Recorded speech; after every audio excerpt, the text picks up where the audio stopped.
마음이 모이지 않아서 했다. 근데 이런 평가 어떤지 김정은 기자가 준비를 했어요. 그렇죠. 이거를 검증하는 이유는 네. 이런 거죠.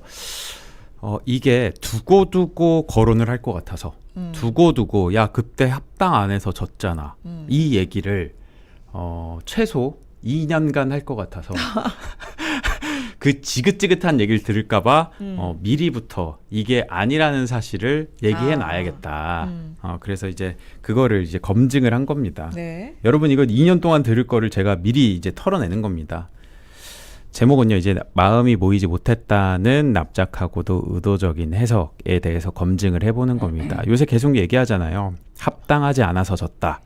이 얘기를 계속합니다. 그래서 김어준 씨도 그 방송 바로 선거 다음 날에 나와서 마음을 다쓰지 못했다. 마음을 다쓰지 못하도록 하는 요인들이 있었어요. 마음이 모이지 못한 이유가 합당도 있고요.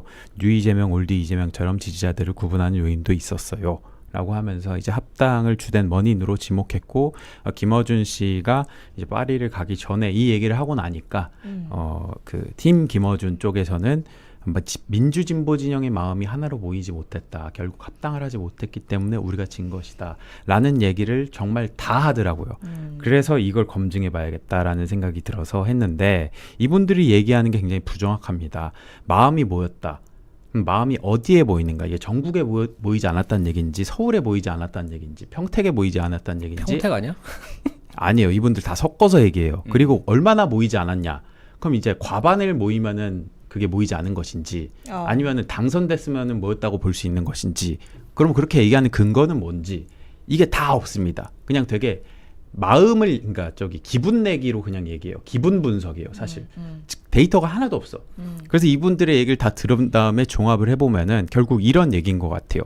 그러니까 민주당 단독 후보의 득표율이 5당, 그러니까 민주진보 진영 5당의 광역 비례를 얻은 것보다 적다라고 하면 민주진보 진영의 표가 다 이제 이전되지 않았기 때문에 마음이 모이지 않았다라고 표현하는 것 같고요.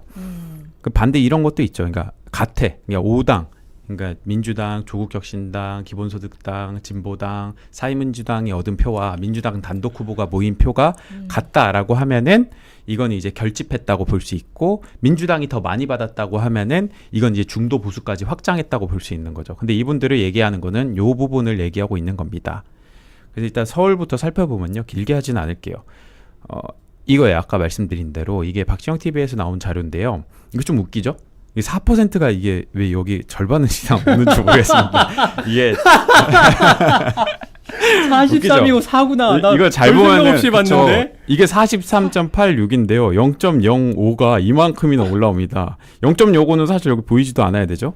4% 한 이 정도 돼야 되는데 이게 모였으면은 정원호가 48.07을 받았는데 이기지 않았겠냐. 이거 받았으면 과반인데 라는 얘기예요. 그건 물론 맞은 얘기일 수도 있겠습니다만 서울시 선거가 이 광역 비례만 있는 것이 아닙니다. 그러니까 그쪽 주장은 이 광역 비례만큼은 50.17이었는데 요거는 40.07이었으니까 이 남아있는 격차만 다 받았더라면 이 5당이 마음이 뭉쳤더라면 이게 50% 되지 않겠냐라는 지적인 거예요. 근데 물론 이 광역 비례를 보면 그렇게 설명할 수도 있습니다. 다만 다른 거를 또 봐야 돼요. 이 구청장 보시죠. 구청장 같은 경우에는 조국혁신당이 출마하지 않았습니다. 하지만 51.42를 받았어요. 이미 단독 과반을 달성했습니다. 그리고 기초 비례 같은 경우에도요. 조국혁신당이 나오지 않았습니다. 하지만 민주당은 과반을 달성했습니다. 그러니까 조국혁신당이 없어서 혹은 없었기 때문에 과반을 달성했을 수도 있는 거예요. 그리고 또 시의원 선거구 보시죠. 시의원은 여기인데요. 조국혁신당이 나왔습니다만 민주당은 다시 또 50% 넘었습니다. 그거 보시면요. 그리고 조국혁신당이 나온 시의원이 성북을 선거구에서 나왔는데요. 이때도 조국혁신당이 5%를 가져갔지만 민주당은 과반을 넘었고요. 구의원도 마찬가지입니다. 구의원이 나온 그 선거구가 총 12개인데요. 12개를 다 제가 계산해봤거든요. 그래서 합산 득표율은 민주당이 52고요. 혁신당은 4.34입니다. 그러니까 과반이 넘었어요. 이것도 오히려 더 높죠. 평균보다. 지금 그러네요. 구의원은 전체 평균이 50%인데 조국혁신당이 나온 곳은 52니까 오히려 더 지금 말이 안 맞는 얘기죠. 그래서 결론적으로는 서울에서 이 구청장, 시의원, 구의원, 이 기초 비례 4개 케이스는 마음이 모이지 않아서 졌다는 주장의 반례가 된다는 거고요. 이런 반박이 또 그냥 여기서 또 할 것 같아서 얘기를 해보면요. 2018년엔 그래도 이기지 않았느냐. 그때처럼 마음이 다 모였으면 이겼을 것이다. 다시 한번 주장을 할 수도 있을 것 같아서 이것도 보시면은 이때도 마음이 모이지 않았습니다. 이때는 물론 단일화가 된 상황 아니었죠. 근데 다만 이때 광역 비례가 51이었는데요. 민주당 박원순 후보가 득표한 게 52밖에 안 됐습니다.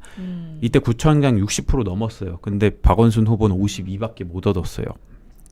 그때도 마음이 안 모였는데 과반 넘어서 당선됐고요.